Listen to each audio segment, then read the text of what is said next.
It seems that every story, there is always the protagonist, the center of the story, and any good protagonist will always have an antagonist, right? So Batman has the Joker, Superman has Lex Luthor, Marvel Avengers, all of them together, they have Thanos. Even SpongeBob has Squidward.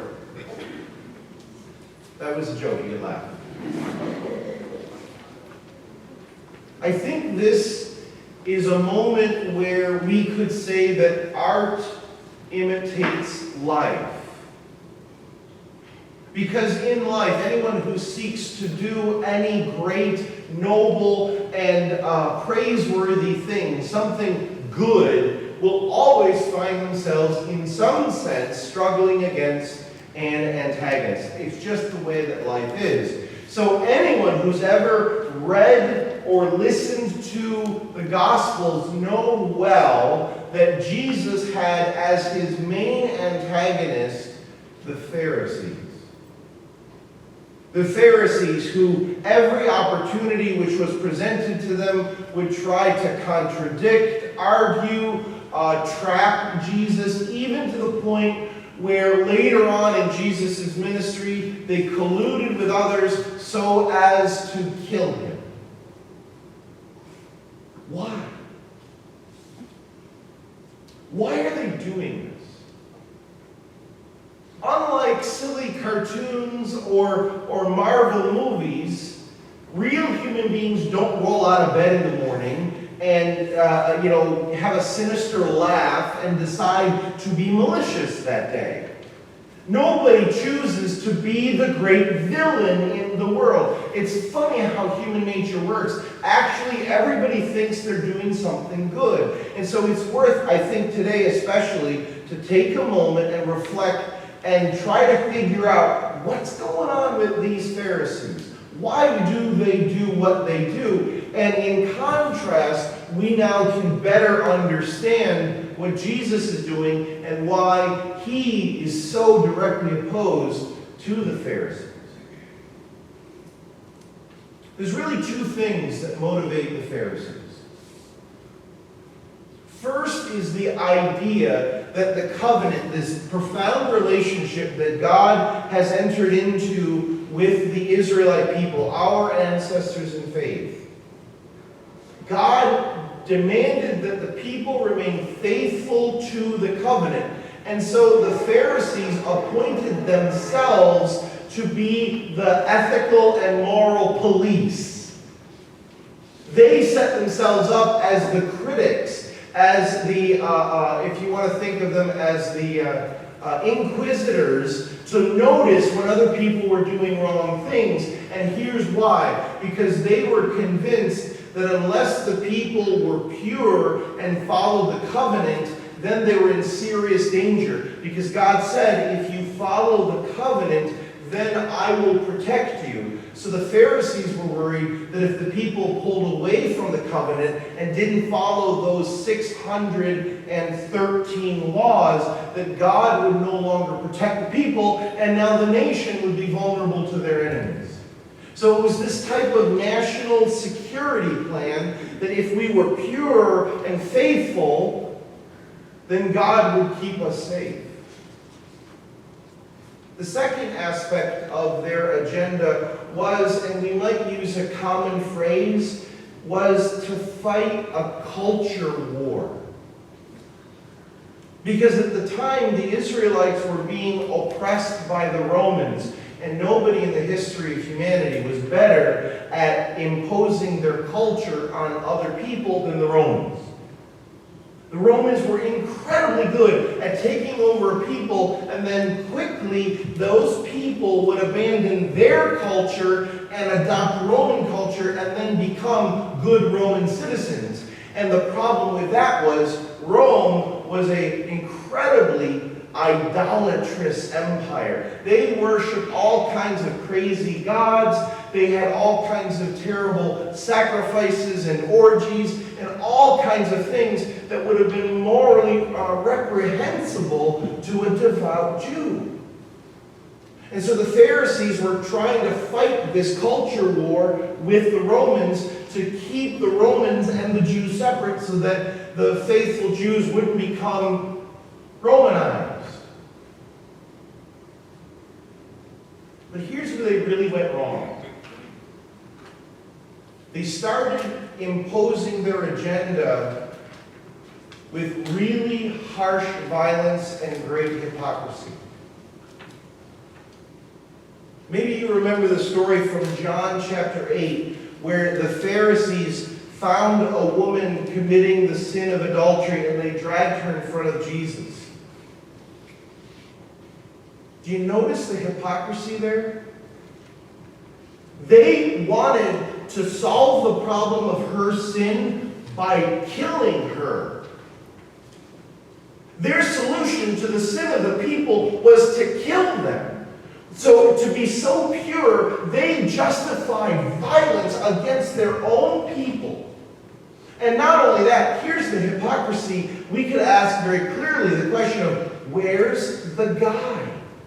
Why is it you only drag the woman in front of Jesus and let the guy go? What's going on? What's the hypocrisy here? A whole bunch of grumpy old men dragging the woman in front of Jesus, but letting her partner in sin escape or get away. And so Jesus over and over and over again has this conflict with the Pharisees because of their judgmentalism, their condescension, their criticism, and even their extreme violence to try to force people into moral purity. There was no compassion, no mercy, no gentleness in their agenda. And that was the heart of what Jesus was about. Now, a whole lot more could be said about this, but I want to take a moment and offer a little bit of a commentary. This is the beginning of my 6th year here at Elon. I absolutely love it here. I love what I get to do, and I love our community. But I want to share with you something that over and over and over breaks my heart.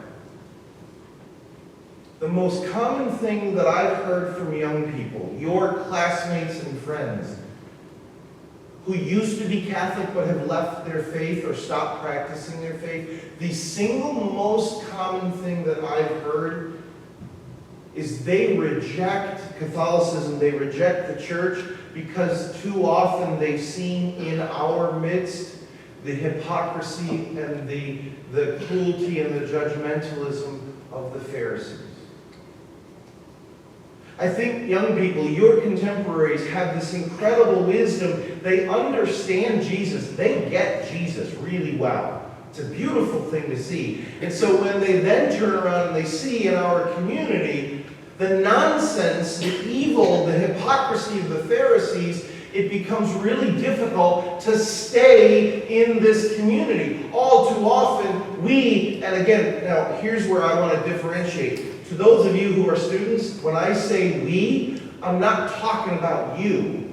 I'm talking about me and all the clergy, the other priests behind me. And, I'm sorry, to the folks who are here with a little gray hair like I do, you're part of the we. We have not done enough to create a community that looks more like Jesus than the Pharisees. We have all too often given into the nonsense of culture wars, the temptation of judgmentalism and criticism, and the legalism that tries to solve the brokenness of the world through criticism rather than mercy. We have to dedicate ourselves to something better than this. And so here's my promise to you. As I said, this is the beginning of year number 6, and I am so excited. I promise to you that in my ministry, our ministry, we will always avoid the evil and the hypocrisy of the the Pharisees.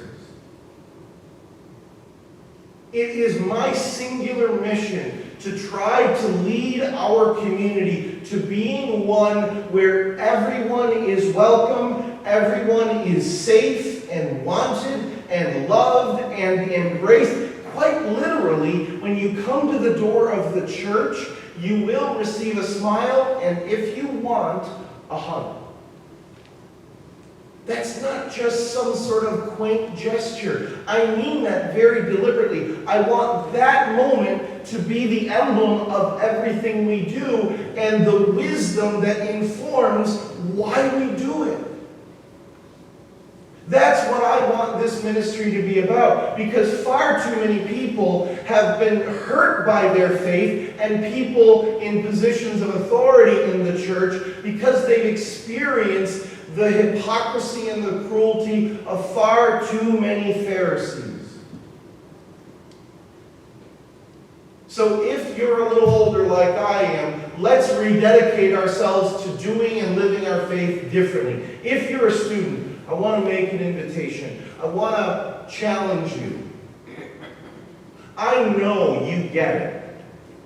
I am well aware of your struggles, of what it is, how you're wrestling with your faith, and how thoroughly you reject the nonsense of the Pharisees. I get that. But here's what I want to ask of you. Can you tell people? Can you share what I've just shared with you with others? Can you invite people into our community, especially those who you know who maybe were raised in the faith at one point? Their faith and their relationship with Jesus was important to them, but they were hurt by somebody. Can you invite them to come back? And here, when I say this, I know what I'm asking. Because the moment that you admit to someone else that you take your faith seriously is the moment that you become vulnerable to the criticism, oh, well, you must be one of those. You must be like those Pharisees, like those holy rollers who want to just do the culture war thing and fight people. I know the courage it takes to step out and to invite people to be part of us. But my promise to you remains unchanged, that this ministry, this community, will always be one that no matter where you are, who you are, what you did on Friday night, you're always going to be welcome here. I am single-mindedly devoted to remaining clear as to what the Pharisees did and to avoid it. But I need your help. I need your help inviting people to our community. Because I know that people are still spiritually hungry. I know people are still spiritually seeking. I know everyone carries a part of them that's still looking for community, still looking for their deeper spirituality, still longing for that relationship with God, still open to all of those wonderful things that we try to give away so abundantly. And unless you tell them that it's okay, they'll be safe here, and unless you step out in courage and invite them, they probably won't show up. But if you do, they might. And so, the challenge that we began Mass with and we heard St. James offer to us maybe stings a little bit more. Maybe we can commit ourselves, pray. I'm praying for you.